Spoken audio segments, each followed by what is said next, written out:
गांधी युग, Gandhian era. आज के इस वीडियो में हम जो है वो गांधी युग के बारे में पढ़ेंगे। तो चलिए वीडियो को शुरू करते हैं। गांधी युग।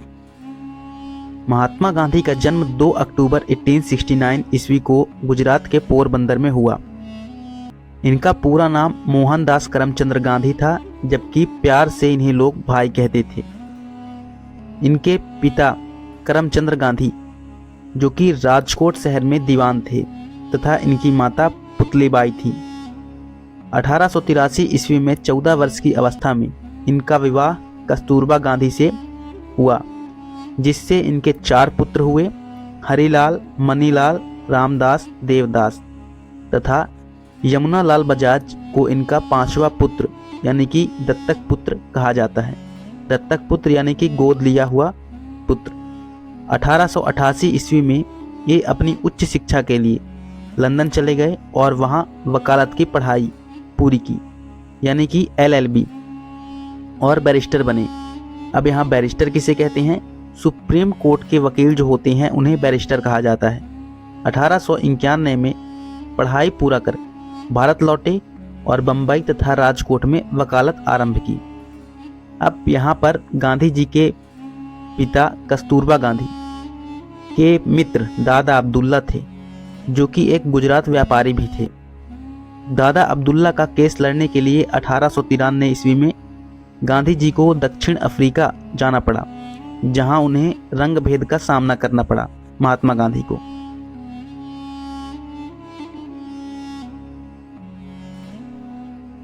(1894) में वहीं रहकर सामाजिक कार्य तथा वकालत करने का फैसला लिया और नेटाल इंडिया कांग्रेस की स्थापना की।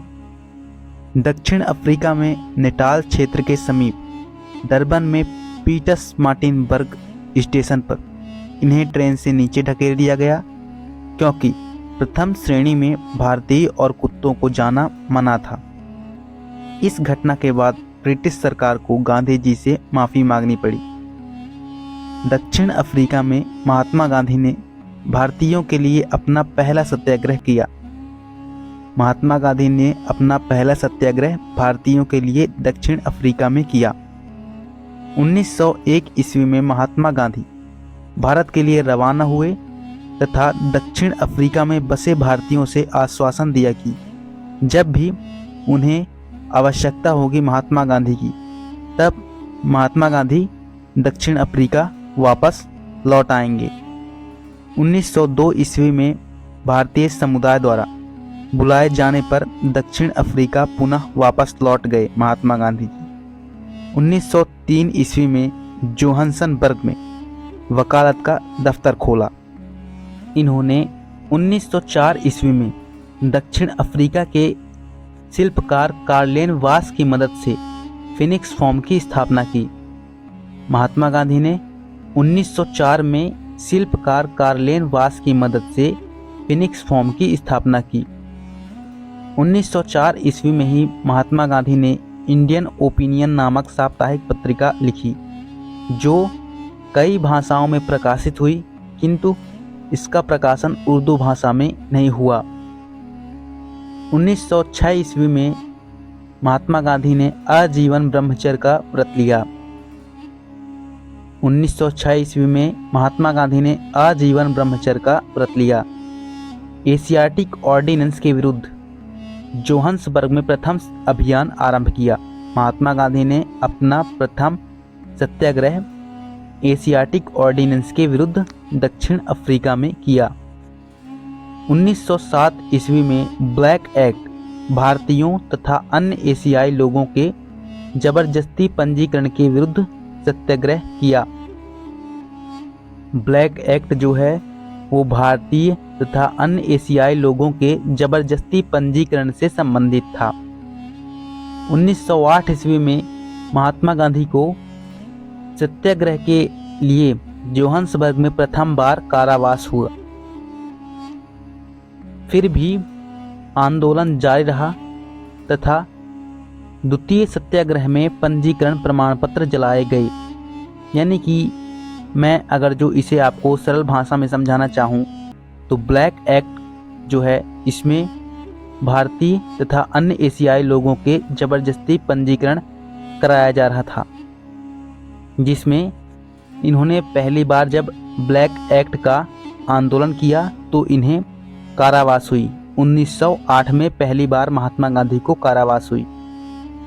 ये आंदोलन फिर भी जारी रहा, जिसका परिणाम द्वितीय सत्याग्रह जब ब्लैक एक्ट का हुआ तो पंजीकरण प्रमाण पत्र जो है वो जलाए गए।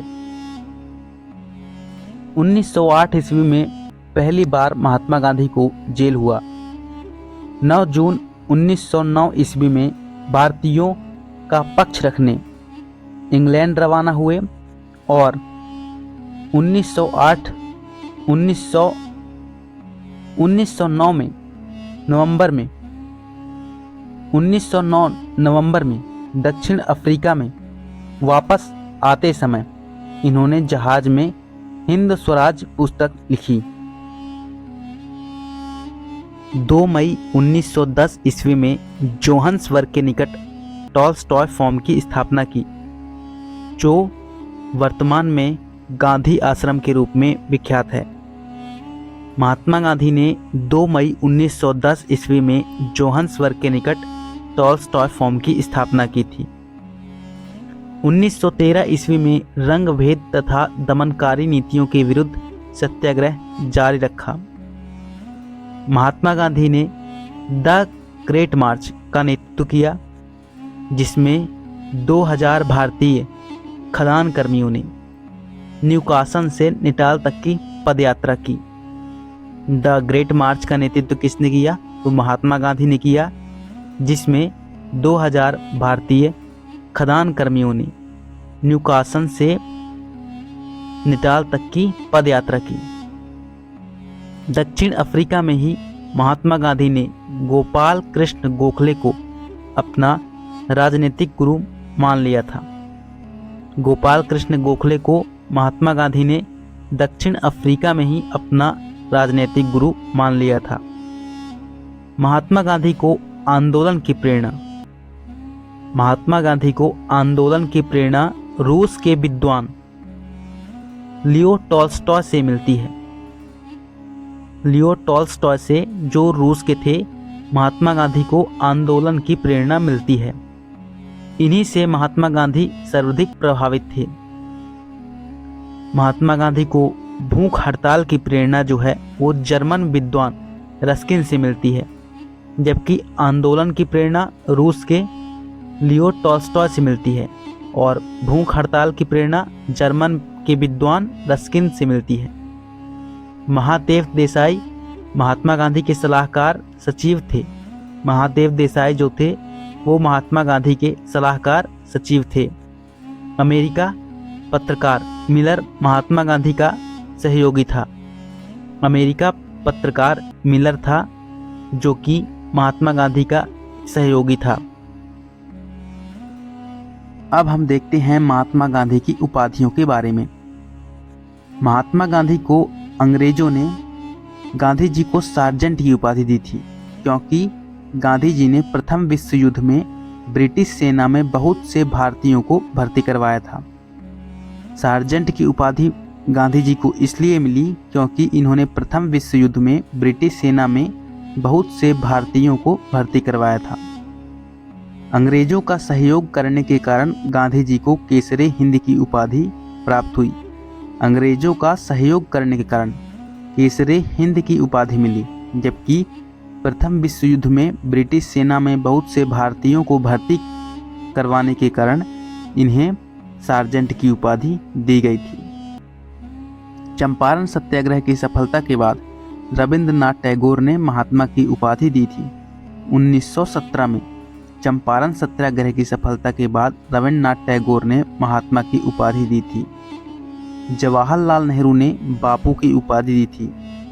सुभाष चंद्र बोस ने राष्ट्रपिता की उपाधि दी थी 1943 ईस्वी में सिंगापुर से। सुभाष चंद्र बोस ने राष्ट्रपिता की उपाधि 1943 ईस्वी में सिंगापुर से राष्ट्रपिता की उपाधि महात्मा गांधी को दी। विंस्टन चर्चिल जो पीएम ऑफ इंग्लैंड के प्रधानमंत्री थे, उन्होंने अर्धनग्न फकीर कहा। एक्चुअली में उस समय विंस्टन चर्चिल इंग्लैंड के प्रधानमंत्री नहीं थे, वो अपोजिट पार्टी के लीडर थे। उन्होंने महात्मा गांधी को द्वितीय गोलमेज सम्मेलन में जब गांधी जी ने भाग लिया तो उन्हें विंस्टन चर्चिल ने अर्धनग्न फकीर कहा। शेख मुजीबुर रहमान ने इन्हें जादूगर की उपाधि दी। खुदाई खिदमतगार संस्था ने महात्मा गांधी को मंगल बाबा की उपाधि दी। आइंस्टीन ने कहा कि आने वाले 100-200 साल के बाद शायद ही कोई विश्वास करे कि ऐसे हाड़ मांस के शरीर वाला व्यक्ति इस पृथ्वी पर था जिसने इतना बड़ा आंदोलन कर दिया। 9 जनवरी 1915 ईस्वी को महात्मा गांधी भारत लौट आए। आज भी इस दिन को प्रवासी भारतीय दिवस के रूप में मनाया जाता है। 9 जनवरी को प्रवासी भारतीय दिवस के रूप में मनाया जाता है। महात्मा गांधी ने अहमदाबाद के समीप ओचरब नामक स्थान पर 1915 ईस्वी में ही एक आश्रम स्थापित किया जो आगे चलकर साबरमती आश्रम के नाम से जाना जाता है। साबरमती आश्रम की स्थापना कब हुई? 1915 में महात्मा गांधी के द्वारा की गई। इस आश्रम के लिए धन अंबालाल साराभाई ने दिया था। इस आश्रम के अंदर महात्मा गांधी की कुटिया हृदय कुंज कहलाता था। साबरमती आश्रम के लिए धन अंबालाल साराभाई ने दिया था। 1916 ईस्वी में महात्मा गांधी ने कांग्रेस के लखनऊ अधिवेशन में भाग लिया जिसकी अध्यक्षता अंबिका चरण मजूमदार कर रहे थे। 1916 के कांग्रेस अधिवेशन में महात्मा गांधी भाग लेते हैं जिसकी अध्यक्षता अंबिका चरण मजूमदार कर रहे थे। इसी अधिवेशन में राजकुमार शुक्ल ने गांधी जी को चंपारण के नीले जमींदारों के तिनकटिया पद्धति यानी कि 3/20 की जानकारी दी और उन्हें चंपारण आने का आग्रह किया। 1917 ईस्वी में राजेंद्र प्रसाद तथा अनुग्रह नारायण सिन्हा के साथ महात्मा गांधी चंपारण पहुंचे और वहां सफल सत्याग्रह किया। 1917 ईस्वी में महात्मा गांधी राजेंद्र प्रसाद और अनुग्रह नारायण सिन्हा के साथ चंपारण नामक स्थान पर पहुंचे जो कि बिहार में है। वहां उन्होंने सफल सत्याग्रह किया। अंग्रेजों ने तिनकटिया पद्धति समाप्त कर दी। यह आंदोलन नीले जमींदारों के विरुद्ध था। यह भारत में महात्मा गांधी का पहला सफल आंदोलन था। इसकी सफलता के बाद रविंद्रनाथ टैगोर ने महात्मा गांधी को महात्मा की उपाधि दी थी। रविंद्रनाथ टैगोर ने चंपारण सत्याग्रह सफलता के बाद महात्मा गांधी को महात्मा की उपाधि दी। 1918 ईस्वी में महात्मा गांधी ने खेड़ा सत्याग्रह किया और किसानों के बढ़े हुए टैक्स को माफ कराया। 1918 ईस्वी में महात्मा गांधी ने खेड़ा सत्याग्रह किया और किसानों के बढ़े हुए टैक्स को माफ करवाया। 1918 ईस्वी में ही महात्मा गांधी ने अहमदाबाद मिल मजदूर सत्याग्रह किया। इस सत्याग्रह में महात्मा गांधी ने पहली बार भूख हड़ताल का प्रयोग किया था। पूछे भारत में पहली बार महात्मा गांधी ने भूख हड़ताल का प्रयोग किस सत्याग्रह में किया? तो अहमदाबाद मिल मजदूर सत्याग्रह में महात्मा गांधी ने पहली बार भूख हड़ताल का प्रयोग किया था।